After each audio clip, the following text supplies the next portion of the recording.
मुर्दाबाद मुर्दाबाद बांगलादेशचं करायचं काय? बांगलादेशचं करायचं काय? बांगलादेश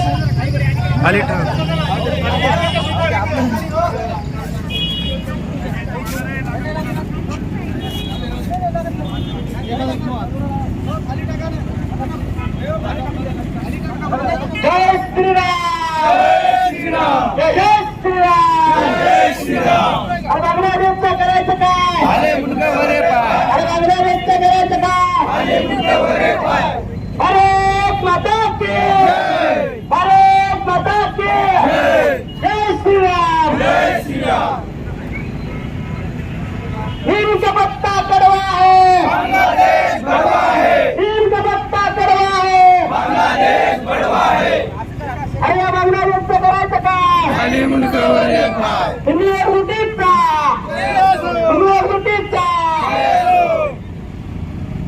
अरे जो इंडिया इसके बात करेगा देश पे राज करेगा जय श्रीराम जय श्रीराम भारत माता की जय करायचं काय? जय श्रीराम वंदे भारत माता की जय.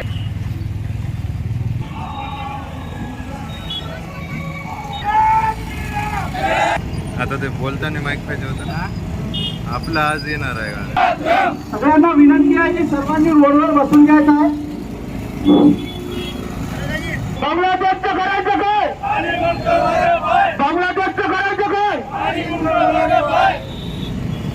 वंदे मातरम वंदे मातरम भारत बड़वा है नीम का पत्ता कड़वा है भारत माता की जय भारत माता की जय भारत माता की जय वंदे मातरम वंदे मातरम. आज आपण बांगलादेशच्या निर्दर्शनार्थ इथं आंदोलन करत आहोत. मला वाटतं इथं जमलेले एवढेच भारतामध्ये हिंदू आहेत, बाकीचे सगळे गांडू आहेत.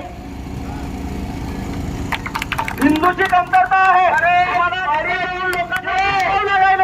सगळ्यांना सांगावं लागलं की या बाबा हिंदूवर अन्याय होत आहे, अन्यायाला वाचा फोडण्यासाठी तुम्ही या. झोपलेल्या माणसाला उठवता येतं, झोपेचं सोंग करणाऱ्याला उठवता येत नाही. तशी हिंदूची दैना झालेली आहे. झोपेचं सोंग घेऊन हिंदू बघतात आमच्याकडे. सगळे गांडूची अवलाद झालेत, पण इथं यायला तयार नाहीत.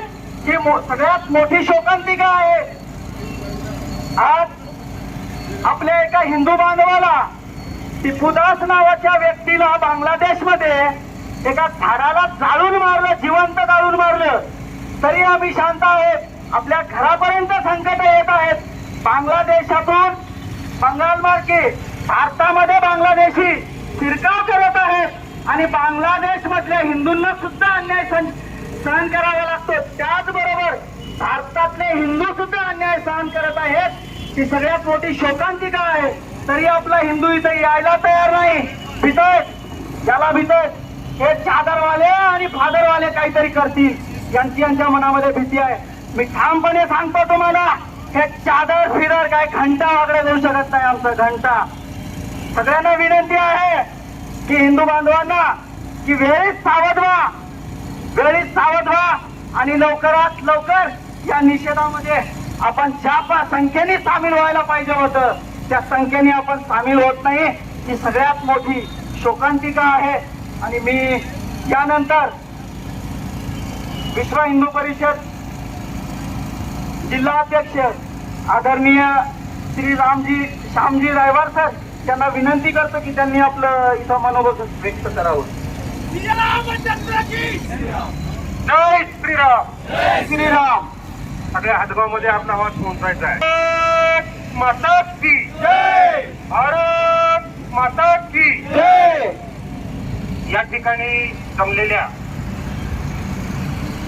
हदगाव तालुक्यातील सर्व हिंदू बांधवांनो, आज आपण हा आक्रोश आहे हिंदू समाजाचा. जगामध्ये आमच्या बरोबरच्या सगळ्या संस्कृत्या संपल्या, आम्ही संपलो नाही. जग आले, ऊन आले, यौवन आले, या सगळ्यांनी आम्हाला संपवण्याचा प्रयत्न केला, परंतु आम्ही संपलो नाही. कारण आम्ही ज्यावेळेस शूर होतो, आम्ही लढवय्ये होतो. आज आमच्यातलं शूरपणा कमी झाला, आमच्यातला लढवय्या कमी झाला. हा हिंदू आज फेकड्यासारखा वागतो आहे आणि म्हणून जगामध्ये आमची पिछाट होत चाललेली आहे. या सृष्टीच्या निर्मितीपासून हिंदू फक्त अस्तित्वात होता, बाकी जगातली कोणती संस्कृती अस्तित्वात नव्हती. परंतु आज हिंदू हा फक्त भारत नावाचा जो काही भूभाग दिसतो तेवढ्या पुरताच केंद्रित झाला. जगामध्ये आम्ही होतो, फक्त आम्ही होतो. याचं कारण आहे मित्रांनो, हा हिंदू स्वकेंद्रित आहे, हा हिंदू स्वार्थी आहे, हा हिंदू फक्त आणि फक्त स्वतःचा विचार करणारा झाला आणि म्हणून हिंदूंची ही पिछाट होत आहे. 1947ला बांगलादेश, पाकिस्तान आमच्या देशापासून वेगळा झाला आणि पाकिस्तान वेगळा झाल्यानंतर बांगलादेशची फाळणी झाली. पाकिस्तान मधला हिंदू फाळणीच्या वेळेस कापल्या गेला. भारत आणि पाकिस्तानचा ज्यावेळेस विभागणी झाली त्यावेळेस आपल्या देशामध्ये मुसलमानांची संख्या 20% होती. 20% मुसलमानांसाठी 30% पाकिस्तान नावाचा भूभाग आम्ही दिला. 10% मुसलमान तिकडे गेला, 20% इथंच राहिला. 10% गेला, 10% राहिला. गेलेले हिंदू त्यांनी कापून पाठवून दिले बाकी पाकिस्तान मधून भारतामध्ये. आणि आमच्या इथं काय होत चाललंय, बांगलादेशात काय होत चाललंय, जगामध्ये हिंदू फक्त मार खाण्यासाठी जन्माला आला की काय, असा जगासमोर प्रश्न पडलाय. अरे पाकिस्तानमध्ये हिंदूंच्या अवहेलना आहे, हिंदू मंदिरं सुरक्षित नाहीयेत, हिंदू माया बहिणी सुरक्षित नाहीत आहेत. त्याच पद्धतीनं बांगलादेशमध्ये सुद्धा हिंदूंना अनन्वित खेळल्या जात आहे. अरे इस्रायल सारखं राष्ट्र म्हणतंय बांगलादेशवर अटॅक करा. कोणी अटॅक करायचा? अशा झोपलेल्या हिंदूने अटॅक करायचा? या ठिकाणी आम्ही किनवट जिल्ह्यात एकत्र आलोय आणि या हदगाव तालुक्यामध्ये लाखो हिंदू असतील, परंतु हिंदू निषेध मोर्चासाठी आला नाही. का आला नाही? कारण जोपर्यंत त्याच्या घराला आग लागणार नाही ना, तोपर्यंत त्याला समजणार नाही की हे संकट किती मोठं आहे ते. बांगलादेश मधला हिंदू दरवर्षी मोठ्या प्रमाणामध्ये स्थलांतर करतोय. कुठे येतोय? काश्मीर पाहतो आपण, काश्मीरमधला हिंदू जगभरामध्ये भिकाऱ्याचं जीवन जगतोय. का जगतोय? तशी वेळ या हिंदुस्थानमध्ये हिंदूवर येणार आहे. भिकाऱ्यासारखा जगणार आहात तुम्ही. का तर तुमच्यामध्ये एकी नाही मित्रांनो. धर्मासाठी एकत्र या, राजकारणासाठी नव्हे. परंतु आम्ही राजकारणासाठी एकत्र येतो. आता मला एक जण कार्यकर्ता म्हणत होता, तर परवा इलेक्शन झालंय आणि इलेक्शन मध्ये एकेका उमेदवाराच्या पाठीमागं 500 लोक होते, कारण त्याला 500ची नोट मिळत होती. इथं 500ची नोट मिळत नाही, की त्याचे 500 रुपये जातात म्हणून इथे येत नाहीये. ही लोकांची काय हिंदूची? या मूर्ख हिंदूंना समजलं पाहिजे की धर्माच्या संदर्भामध्ये आम्ही राजकारणाचे जोडे बाजूला करून ठेवले पाहिजे आणि धर्म आणि देशासाठी एकत्र आलं पाहिजे. हिंदूंना समजलं पाहिजे. कधी समजेल आता? एका हिंदू तरुणाला कशा अनन्वित छळून मारलंय, हा फक्त एकच हिंदू फोकस झालाय. अशा अनेक हिंदू कुटुंब बांगलादेशामध्ये उद्ध्वस्त झालेले आहेत. दररोज उद्ध्वस्त होत आहेत.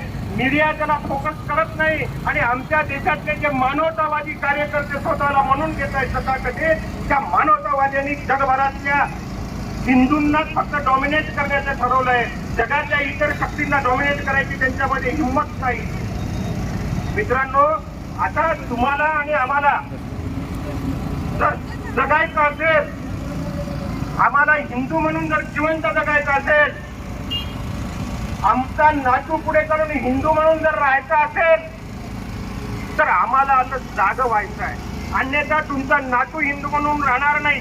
तुम्हाला माहिती असेल, कदाचित नसेल, तुमच्या हदगाव शहरामध्ये आणि हदगाव तालुक्यामध्ये मोठ्या प्रमाणात ख्रिश्चनीकरण चालू झालंय. समाजामध्ये मोठ्या प्रमाणात ख्रिश्चनीकरण. अरे आमचे 300 किती देव आहेत आमचे? 33 कुटुंब. आमचे देव अनेक आहेत, अनेक मंदिरं आहेत, परंतु एवढे मंदिर असून सुद्धा आम्हाला येशू ख्रिस्ताची गरज पडायला लागली का? आमच्या श्रद्धास्थानावरच्या आमच्या श्रद्धा कमी व्हायला लागल्या. मोठ्या प्रमाणामध्ये हिंदू प्रार्थना करायला लागलाय. बजरंग बलीच्या मंदिरामध्ये येऊन हनुमान चालीसा म्हणणार नाही, परंतु येशूची प्रार्थना म्हणायला चालला. मोठ्या प्रमाणामध्ये हिंदू पाठवल्या जात आहे.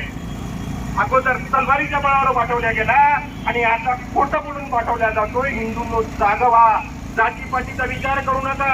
आम्ही जर जातीपातीचा विचार करायला लागलो तर आम्ही संपून जाऊ आणि आमच्या कंपन्याला दोषी जर जगात कोणी असेल तर तो हिंदू आहे, बाकी कोणी राहणार नाही. त्याचा सगळा दोष जर कोणावर येत असेल तर हिंदूवर येणार आहे. आणि म्हणून जगातल्या हिंदूला जर वाचवायचं असेल तर आम्हाला एक व्हावं लागेल. अरे नेपाळमध्ये आमच्यापेक्षा मोठे उग्र आंदोलन झाले. नेपाळमधल्या हिंदूने मोठे उग्र आंदोलन केलेत आणि हिंदुस्थान मधला हिंदू किती आहे? 1.25 कोटी हिंदू भारतामध्ये आहे. 1.25 कोटी. एका दिशेने जर चालायला लागला तर जगातले अनेक राष्ट्र आमच्या पायाखाली मुंगीसारखे चिरडले जातात. परंतु तुकाराम महाराजांनी म्हटलं, तुझा आहे तुझं पाठी परी जागा मुलाची. अशी हिंदूंची अवस्था झाली. त्या साधू संतांना कळालंय, त्या साधू संतांनी आम्हाला जागा ठेवलंय. अनेक आक्रमणं झाली. या आक्रमणामध्ये सुद्धा हिंदू जागा राहिला. त्याचं कारण होतं ते साधू संत होते.